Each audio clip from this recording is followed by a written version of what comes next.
Oh mais qu'est-ce que c'est que ça? Mais qu'est-ce que c'est que ça? Une réplique? Oh yeah!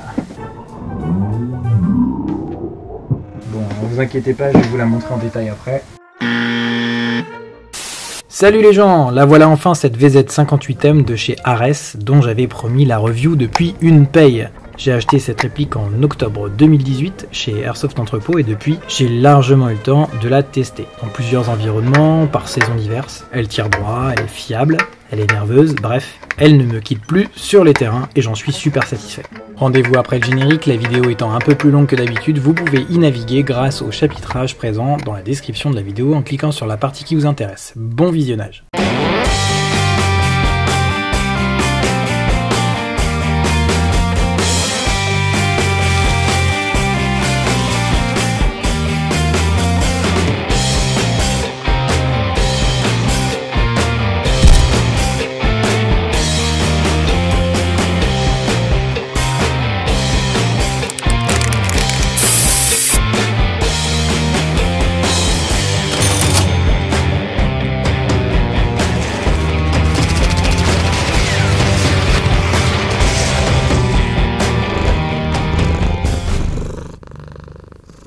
Et salut les gens, bienvenue sur la chaîne, merci d'être là et de regarder cette vidéo, ça fait très plaisir de vous retrouver pour enfin faire cette fameuse review de VZ58M comme je vous le disais avant le générique. Trêve de blabla, on y va tout de suite.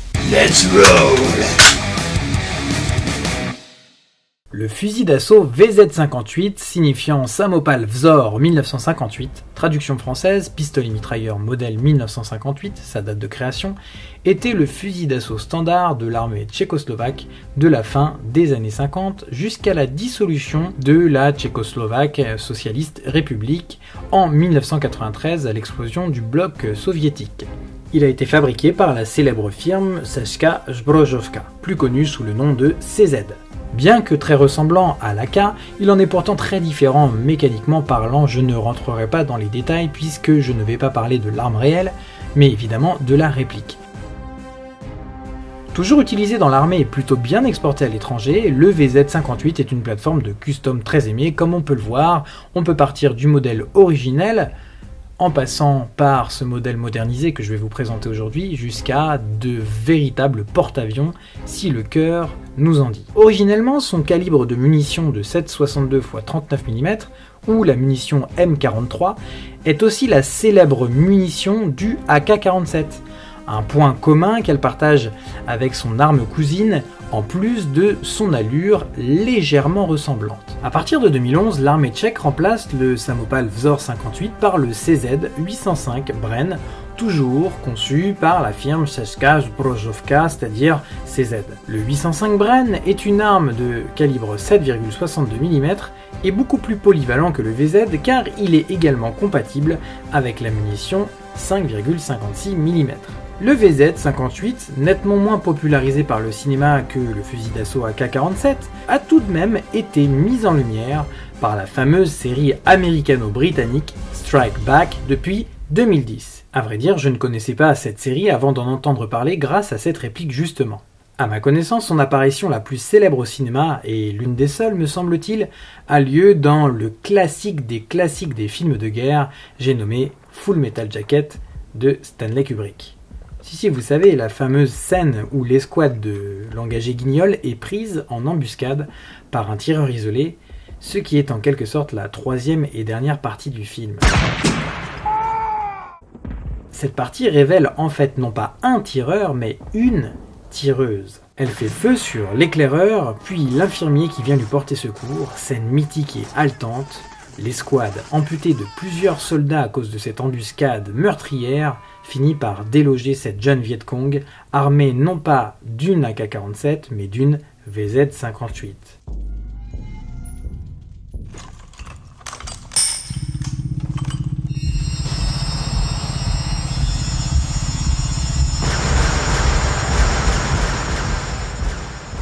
Et voilà, je crois que c'est à peu près tout pour ce petit aparté historique. Allez voir Full Metal Jacket si ce n'est pas déjà fait. Bon alors évidemment j'ai un petit peu triché puisque vous savez que ça fait une dizaine de mois que j'ai la réplique et que je l'ai pas mal utilisée en partie, en OP. Je l'ai présentée telle qu'elle m'a été livrée, j'ai gardé la boîte pendant tout ce temps-là. Mais ces 10 mois à peu près d'expérience de jeu avec vont me permettre de faire une review vraiment très objective. Bon bah, une boîte, tout ce qui est de plus épuré. Donc voilà pour le carton, petite valisette, vous avez Ares VZ58M003 sur le côté avec le site internet. Donc j'ai gardé la boîte en l'état. Elle m'a été livrée exactement comme ça par Airsoft Entrepôt avec un petit carton qui vous donne les spécificités de la réplique. Celle-ci c'est la VZ58M003 puisque c'est le modèle long. Alors il y a un modèle très court, un modèle avec un canon intermédiaire et celui-ci c'est le canon long. Je vous expliquerai dans une troisième partie de la vidéo pourquoi ce choix. Alors ici le visuel reprend la VZ58 qui est modernisée, M pour moderniser ou modified, je ne sais pas trop en fait, puisque vous savez, comme vous avez vu l'historique juste avant, que la VZ58 n'a pas toujours eu cette allure. Alors le poids ici pour la version 003 qui est la mienne, donc avec le canon long, elle fait 3 kg 160 grammes, d'accord, donc à peu près 3 kg 200. Et pour la longueur de la réplique, entre 83 et 91 cm. L'ensemble est indiqué comme étant du métal, full métal, et des fibres de nylon, donc tout ce qui va être garde-main, etc. Donc dans la boîte vous avez une utilisation des répliques gaz et ou électriques qui est extrêmement sommaire. Bon après, moi je suis pas très regardant sur le contenu des boîtes, mais c'est vrai que je m'attendais à ce que la boîte soit peut-être un peu plus fournie en explications, etc. Ici nous avons la réplique avec, ça m'a beaucoup fait sourire quand je l'ai déballé la première fois, donc une petite étiquette de contrôle en fait l'inspecteur en fait dans l'usine de fabrication qui était attachée comme ça, donc une petite étiquette de chez Ares. La réplique est livrée comme ça dans la boîte, une tige de débourrage, un chargeur donc iCap que l'on remplit donc du coup en billes par le dessus, donc ce que j'appelle les chargeurs maracas. Mais quelle idée d'avoir mis un chargeur comme ça, enfin bon, bref. C'est le standard de toute façon dans les AEG, on vous met toujours un iCap avec souvent, fréquemment, avec une grosse molette en dessous. Évidemment, ça je ne l'utiliserai jamais. Alors ce qui est assez étrange, c'est effectivement la différence de coloris qu'il peut y avoir entre le chargeur original et la VZ qui est noire. Moi je trouve ça joli, ça fait biton. Après, c'est un chargeur métal. Je vais enfin pouvoir me débarrasser de cette boîte. Et voilà enfin cette réplique. Alors je vais vous faire un petit tour d'horizon, une review de la réplique. Je vais vous proposer de partir de l'arrière de la réplique pour aller vers l'avant et pour pouvoir un petit peu vous expliquer les différents éléments de celle-ci. C'est la première fois que je fais une review sur une réplique, donc j'espère que ce sera complet et que ce sera fourni. Alors donc ouais, il y a un bon poids, mais c'est très bien réparti sur cette réplique, proche de, je le disais tout à l'heure, 3 kg 200. Ce qui m'a frappé moi la première fois quand j'ai épaulé, c'est vrai que c'est tout d'un bloc, quoi. C'est vraiment une réplique qui est quand même relativement longue et qui est compacte, qui tient bien en fait, qui est massive, mais en même temps qui est vraiment bien proportionnée. Alors c'est vrai qu'elle est quand même relativement lourde, mais elle est bien équilibrée. La prise en main me fait penser vraiment à un Galil sur le garde-main avant. C'est assez raide, assez rigide, et j'aime bien cette rigidité et cette raideur. On a un bon système de maintien, j'en parlerai tout à l'heure, avec les systèmes qu'ils ont mis sur la réplique. Celui-là, c'est le système d'attache via la boucle métal qui est d'origine, y compris sur la vraie arme, la VZ58.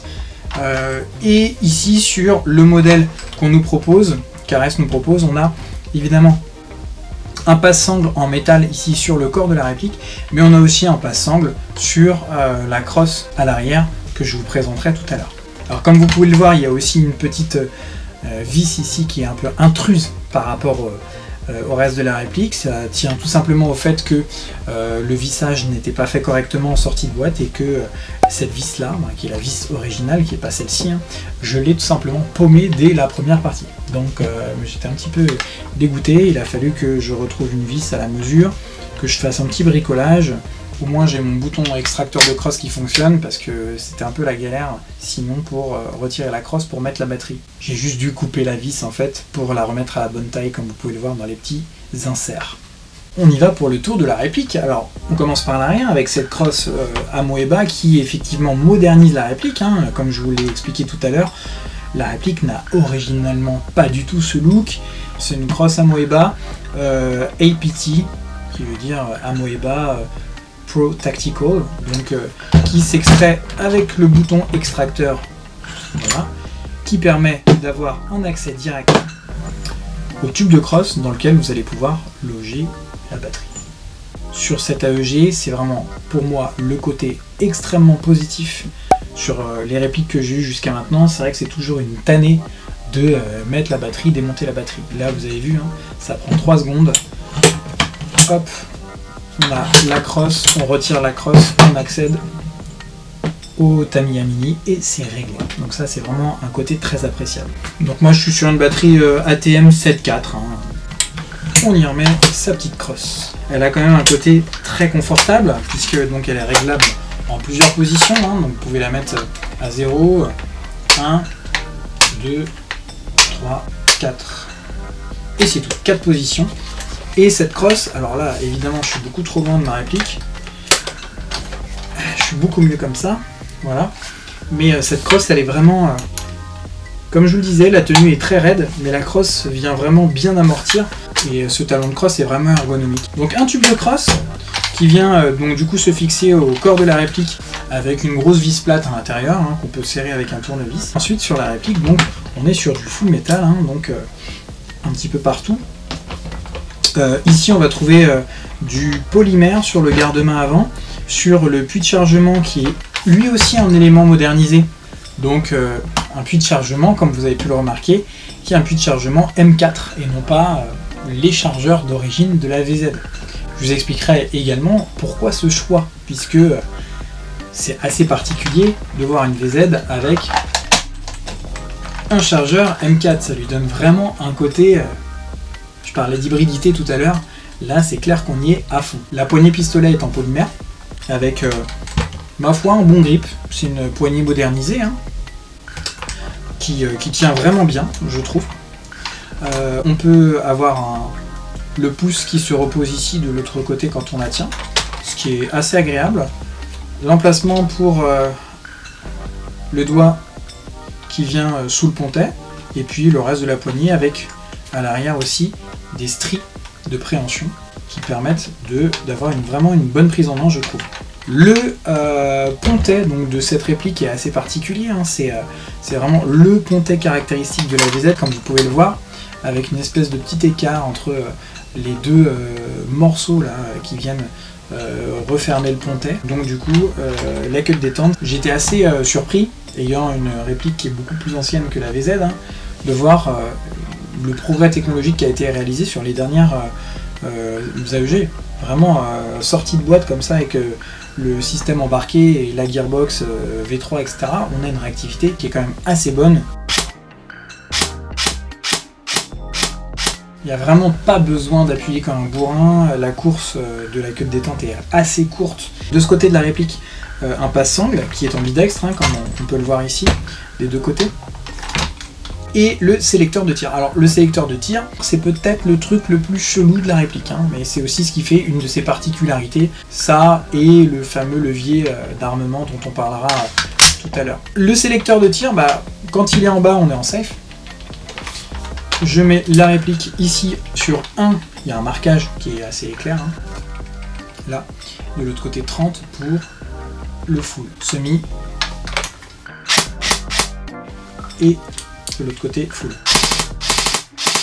Donc j'ai parlé tout à l'heure du puits de chargement à gaufrette là un petit peu, hein, c'est un style un peu particulier, c'est du plastique. Vous avez possibilité, si vous achetez une VZ avec le chargeur original, de monter ce puits de chargement de chez Ares, hein, qui est en fait une espèce d'adaptateur qui vous permet de mettre du chargeur M4. Ça c'est le chargeur d'origine. On va essayer de voir un petit peu la compatibilité puisqu'on en est à là. Évidemment je vais vous montrer que ceux qui fonctionnent, en tout cas ceux que j'ai qui fonctionnent. Sur ma MEP15 j'utilise ces chargeurs type PMAG Magpool. Ça fonctionne, hein, sur la VZ il n'y a aucun problème de compatibilité. Alors là évidemment on est dans un look extrêmement moderne, hein. Chargeur M4 métal King Arms. Parfait, ça fit nickel, c'est avec cela que je joue le plus souvent. Jusqu'à ce que je me sois décidé, vous avez peut-être vu une des vidéos de partie que j'ai faite avec cette VZ, je me suis décidé à mettre des chargeurs M4 courts, parce que je trouve quand même que ça a de la gueule, et que ça donne un petit style. C'est un bon compromis entre le style moderne et le style rétro, et je trouve que c'est vraiment stylé. Donc je ne joue plus qu'avec les chargeurs courts, donc je les ai rachetés à un pote qui ne les utilisait pas. Ici il s'agit de chargeurs courts King Arms Full Metal, donc compatibilité nickel. Et le même modèle en version plastique qui est de mémoire du Ares justement. Donc Ares, compatibilité Ares. D'ailleurs on retrouve un peu la teinte métal gris qu'il y a sur le chargeur original qui est donné avec la réplique. Donc voilà, plusieurs compatibilités de chargeurs. Vous avez le bouton d'extraction du chargeur qui est à droite et on le voit ici, je ne crois pas que le bouton puisse être démonté pour être mis de l'autre côté, c'est pas ambidextre. Autre changement majeur qui m'a un petit peu surpris par rapport à la plateforme M4 que j'utilisais tout le temps avant d'avoir cette réplique là, le bouton d'extraction de chargeur est bien à droite, mais vous avez aussi le sélecteur de tir qui est au même endroit. D'habitude, il se manipule avec le pouce de ce côté-là, sur la M4. Donc ça m'a pas mal surpris au début, surtout quand on est en position prêt à faire feu, et qu'on a son doigt près du pontet, et qu'on a le sélecteur de tir qui est vers le bas quand même en safe, on ne sait jamais, et qui va gêner en fait la prise en main ici. Donc on est plutôt comme ça en général, prêt à faire feu. Alors j'ai déjà eu des petits incidents de tir comme ça avec les mains baladeuses. Donc c'est vrai que ce changement est un peu particulier par rapport à une plateforme M4, mais justement c'est ça qui est assez intéressant. Pour ce qui est des marquages, donc on a ici le marquage Czech Small Arms, Czech Republic. Alors je ne le prononce pas à la tchèque, mais c'est ce qui est marqué. Et un peu plus à l'avant de la réplique, sous la mire, la hausse réglable, on a Samopal Vzor 58 Sporter calibre 5,56 x 45, donc la munition dont je vous parlais, avec le numéro de série qui est gravé dans le métal, ce qui est plutôt pas mal. Autre élément modernisé qui se vend également en séparé sur la réplique Ares, le rail Picatinny, qui va aussi contribuer à ce look un peu plus moderne de la VZ, puisque la réplique, elle a des systèmes de visée qui sont assez rudimentaires, même si on s'en sort parfaitement avec, ils sont fonctionnels, mais assez rudimentaires, c'est-à-dire une hausse réglable, et ici le guidon qui va vous permettre d'ajuster vos tirs dans l'œilleton. Cette hausse elle est réglable en une multiplicité de positions du plus bas au plus haut. On a donc du coup au bout du canon ce cache-flamme avec cette hausse qui est vraiment typique du VZ58. Ici on a le levier d'armement qui est factice, et qui va cacher la molette de réglage du hop-up. Et ça c'est un des gros aspects positifs de la réplique, le réglage du hop-up par molette, qui est vraiment accessible, même avec des gants ça se fait, et c'est pas compliqué du tout. Il y a beaucoup d'AEG où il faut prendre un tournevis, il faut démonter une partie, où il faut y aller vraiment un peu comme un ninja. Bon là c'est extrêmement accessible, ça se fait en 3 secondes sur le terrain, c'est vraiment tip top. Ici on a une petite goupille qui va nous permettre, faire attention puisque je crois qu'il y a un petit ressort dedans, hop, petite goupille qui va nous permettre de retirer et démonter, voilà, le garde-main. Donc ici on accède au canon externe. Le garde-main est intégralement démontable, alors je sais pas dans le détail comment le faire puisque ça m'intéresse pas de le faire d'ailleurs, mais je sais que vous pouvez démonter ce garde-main en PVC pour mettre par exemple un raillerie si vous voulez faire un porte-avions de votre réplique si ça vous intéresse. Et puisque je parlais de goupille tout à l'heure, vous en avez une ici pour démonter donc le garde-main, et vous en avez également une juste sur le corps de la réplique devant le tube de crosse qui va vous permettre de démonter en partie la réplique pour pouvoir retirer. Donc d'abord retirer évidemment le rail Picatinny supérieur, mais pouvoir retirer l'élément supérieur de la réplique pour pouvoir la démonter, accéder à la gearbox, etc. Ce que je n'ai pas d'intérêt à faire. Si vous voulez des reviews mécaniques et détaillées pour l'interne, allez voir sur d'autres chaînes. Par exemple, chez Dim Chavez, il fait ça très très bien, bien mieux que moi. Et d'ailleurs, il n'y a pas longtemps, il a présenté également une VZ58, alors pas la même marque, c'est pour ça que c'est intéressant de comparer les deux aussi. Je lui fais une petite dédicace au passage. J'en étais au garde-main. Alors oui, il y a un élément d'origine de la réplique ici, ce fameux anneau en fait d'accrochage. Donc on va tout de suite lui mettre une petite sangle. Sur l'anneau, hein, sur le canon, ça tient, c'est très solide, il n'y a pas de problème. Et voilà.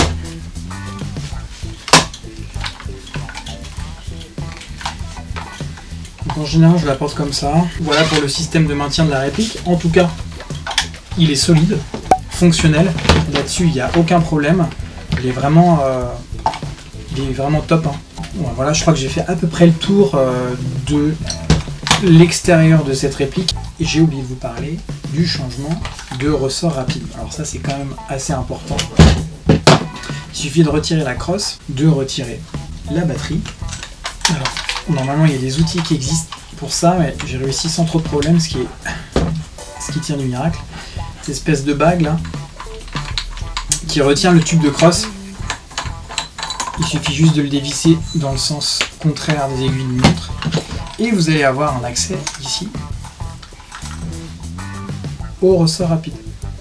Vous dévissez cette vis là, et vous allez avoir accès en retirant cette pièce de métal qui est ici à le logement du ressort rapide. Donc moi clairement, hein, une des raisons qui m'a poussé à choisir également cette réplique, un des avantages dont je parlais tout à l'heure, c'est également ce changement de ressort rapide possible qui fait quand même que c'est ultra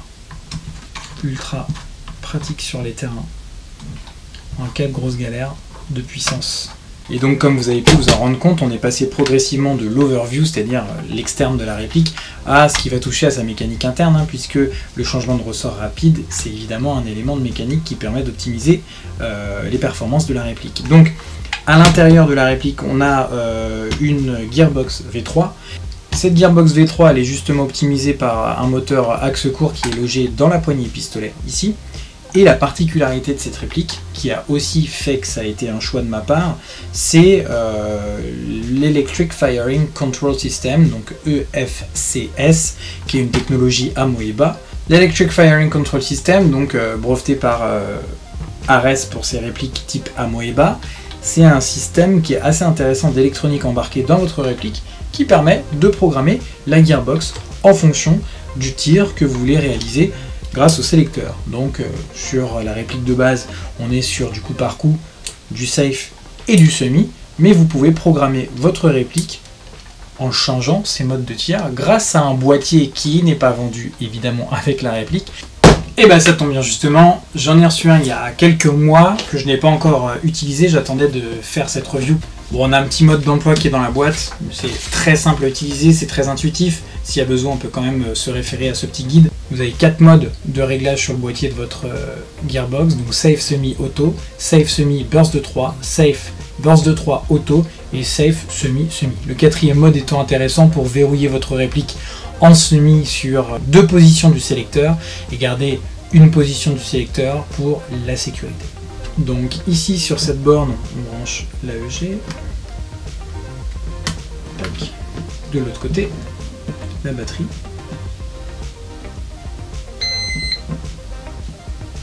On a une petite sonnerie d'alarme qui nous indique que la batterie répond parce qu'elle est chargée. Et on choisit le mode que l'on veut. Alors là, je suis en Safe Semi-Semi. Je vais changer de position. Moi, celle qui m'intéresse, c'est évidemment Safe Semi Burst de 3. Donc, je passe sur le 2e mode. J'appuie sur le bouton et normalement, ça a programmé ma réplique.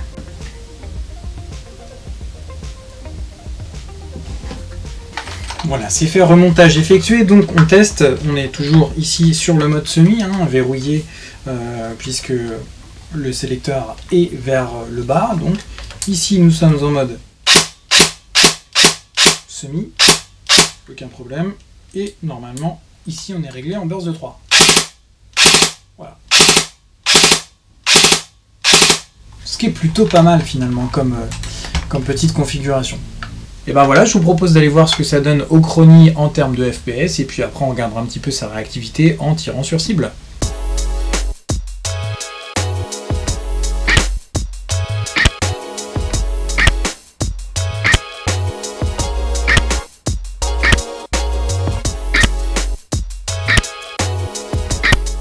C'est parti pour les tests de tir. Je fais ces tests de tir sans aucun instrument d'aide à la visée, avec la hausse et le guidon mécanique. Donc là je suis en mode full auto et je fais des petites rafales. Vous avez vu que la réactivité est quand même assez bluffante pour une réplique en sortie de boîte. Et on peut même faire des petites rafales courtes assez rapides. On switch en coup par coup.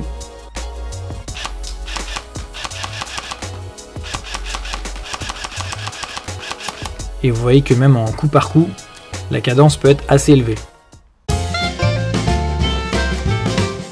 Alors pourquoi cette réplique effectivement? Eh bien tout simplement pour contrebalancer un petit peu avec la flopée et la myriade, la ribambelle de M4 et toutes ces variantes possibles et inimaginables qu'on trouve sur le terrain, puisque ma première réplique évidemment c'est une plateforme M4, et l'autre grande famille des répliques qu'on voit beaucoup sur les terrains, c'est les familles soviétiques de répliques inspirées des AK et de tous leurs dérivés.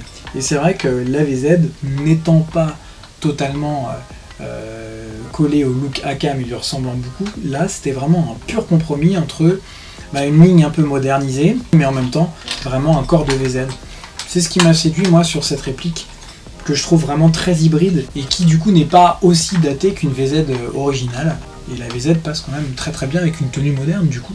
Une autre raison qui m'a poussé à prendre une réplique compatible en chargeur type M4, c'est le fait que j'avais déjà un paquet de chargeurs M4 et que j'avais pas envie de racheter des chargeurs de AK ou de je ne sais quoi pour pouvoir jouer avec une deuxième réplique. Donc j'utilise mes chargeurs de réplique M4 sur cette VZ, ce qui est quand même pas mal. Et un autre aspect qui m'a séduit, comme je l'ai expliqué dans le petit historique au début de la vidéo, c'est évidemment une plateforme de custom très intéressante. La première fois que je l'ai vue, elle était pas du tout en l'état, elle était customisée avec pas mal de pièces rajoutées, etc. C'était il y a 2 ans à Border War, c'était la réplique d'un pote qui a été utilisée par un autre pote de l'escouade, comme vous pouvez le voir sur la photo, et j'ai vraiment trouvé que ça avait la tronche, quoi, il faut le dire. C'est un côté très tactical, l'hybridité entre cette ligne très simple et rustique et la modularité de la réplique. Franchement, on peut en faire à peu près ce qu'on veut. Et enfin, la dernière raison, mais qui n'est pas des moindres, c'est un argument de taille, c'est son prix, puisque évidemment, en tant qu'airsofter, on fait quand même relativement beaucoup de dépenses, c'est un loisir qui est coûteux, et pour moins de 300 €, vous avez une réplique qui est fiable, qui est relativement bon marché, mais qui a un rapport qualité-prix quasi imbattable, avec une mécanique qui est performante, qui est rodée et qui fonctionne. De ce point de vue, je trouve qu'Amoeba, c'est une marque qui est en train de monter, qui a fait vraiment d'énormes progrès sur leur technologie et qui en même temps propose des gammes qui sont très diversifiées, avec des répliques qui peuvent être très vintage, des répliques extrêmement modernes, des répliques complètement tactical et des répliques extrêmement simples. Franchement, c'est une marque que je vous recommande chaudement. Donc si je synthétise pour les points positifs et les quelques points négatifs concernant cette réplique, on a quand même une très belle finition externe avec de beaux marquages. On a un accès simple, rapide et facile à la batterie dans le tube de crosse et au ressort pour augmenter ou baisser la puissance de la réplique. Une grande compatibilité avec des chargeurs type AR15, M4, etc. aux normes Stanag. Un accès super simple à la molette de réglage du hop-up. Et l'un des plus gros points positifs, évidemment, la gearbox programmable via l'Electric Firing Control System qui vous permet d'upgrader votre réplique. Et pour nuancer ma critique, évidemment, les points négatifs, donc une boîte de livraison qui est quand même extrêmement épurée, dans laquelle on a à peine d'accessoires pour la réplique et une notice qui est vraiment très évasive. Le deuxième point que j'évoquerai, c'est le serrage des vis. Sortie de boîte, c'est vrai qu'il y a quelques vis qui brinque-ballent un petit peu. Pensez à les resserrer, à mettre un petit coup de frein filet, ça fait jamais de mal. Et enfin, quelque chose d'inhérent à la réplique, mais ça fait partie du jeu, si on l'achète, il faut l'accepter. Le sélecteur de tir peut être un petit peu gênant quand on est en safe. C'est un faux problème, comme je vous l'ai expliqué, puisqu'on est en safe, on n'est pas censé avoir le doigt le long du pontet ou de la queue de détente. Ça en gênera peut-être moins que moi, mais c'est vrai que c'est pas spécialement ergonomique quand même. Ça a tendance un petit peu à blesser ici quand on appuie, comme je vous l'avais expliqué. Et voilà, cette vidéo de review touche à sa fin. Merci d'être resté jusqu'au bout. J'espère que justement ça vous a apporté des éléments de réponse par rapport à cette VZ58. N'hésitez pas à laisser des commentaires en bas de la vidéo, ça m'intéresse toujours de les lire. N'hésitez pas non plus à lâcher un petit pouce vers le haut si vous avez bien aimé la vidéo. La prochaine fois que vous verrez cette VZ58M, elle sera sans doute en train de passer sous la bombe de peinture puisque je me destine à lui faire un petit paint job. Je n'en dis pas plus pour l'instant.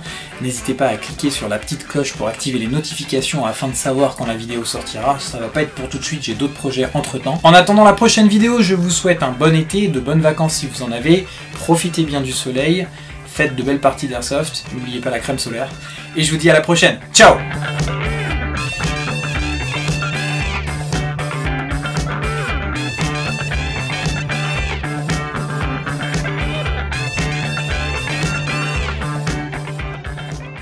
Et aujourd'hui, je teste ma nouvelle réplique, ma VZ58M. Sauf, retour en jeu!